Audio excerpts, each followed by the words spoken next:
Hello and welcome to my channel. Today I will be sharing with you my chaotic way of using Clipstudio Paint that has worked for me as I create this cute vampy lady for Halloween. Line art. Usually I will draw the basic outline of my drawing on paper and then will scan it and open it in Clipstudio Paint. Other times I will just draw directly using the pencil option on Clipstudio Paint. Since this is a Halloween artwork, I decided to use bright chili red color for the line art and then decided to tweak the colors as I went on with the artwork. Since I'm tracing the pencil marks on the artwork, I just used the Milli pen to draw the line art.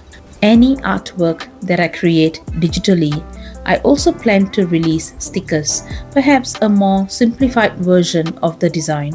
I do not want to make major changes to my stickers, hence I keep the settings really simple. For the pen, I will usually use the Milli pen. For people who love to work with multiple layers, they prefer to have separate layers just for the shading, where the shading will be translucent. For my designs, especially for those that I will be recreating into stickers, I prefer using bold colors with maximum opacity. So the opacity settings will be at 100%. This is especially useful when you accidentally leave spots on a different layer and you can just easily cover them up if you are using maximum opacity, and this will definitely not affect the rest of your artwork. So this is just great to just keep the settings at 100%, especially if you're planning to release them as stickers.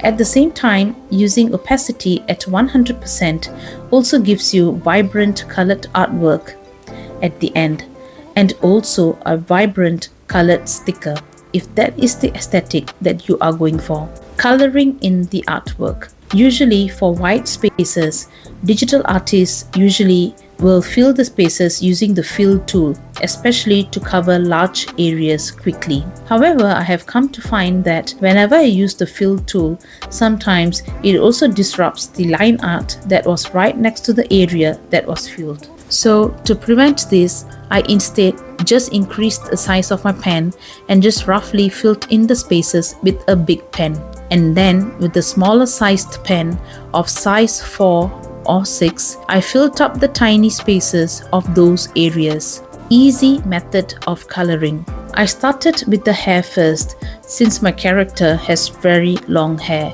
and I just filled up the large spaces with a bigger sized pen. So it's a basic cell shading of all the shapes present in the artwork. Then later on a separate layer, I added the shadows.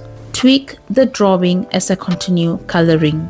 When I was going to work on the mouth area, I was still thinking if I should highlight the teeth just a little or to indicate them with the white space. Then in the end, I decided to just work on the top row of the teeth. Since I was using 100% opacity for the line art as well as the colors that I was using to complete this piece, it was very easy to tweak the mouth area and fix the top row of her teeth.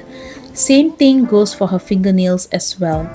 I changed the direction of the fingernails and shaded them the same way as I did the rest. So basically, I was also changing the drawing, as in fixing the line art while I was coloring in the artwork. It was just easier that way, as some ideas will just come at the moment when I was coloring the art piece, so I could just tweak and go along. Eyes. Eyes are the most important feature in a face, and that is the part that most people instantly look at when they view an artwork. I wanted her eyes to stand out more, so I recolored her eyes again. Last layer of the artwork.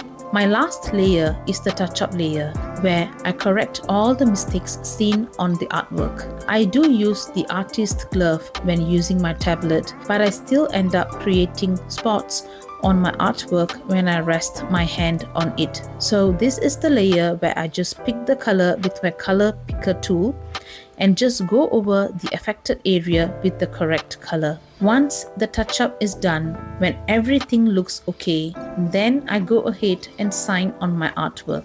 So this is the finished look of my Lady Vamp. Hope you find the information shared in this video useful, especially if you are just starting out using digital art. Please subscribe and share this video with your friends. See you in my next video. Bye.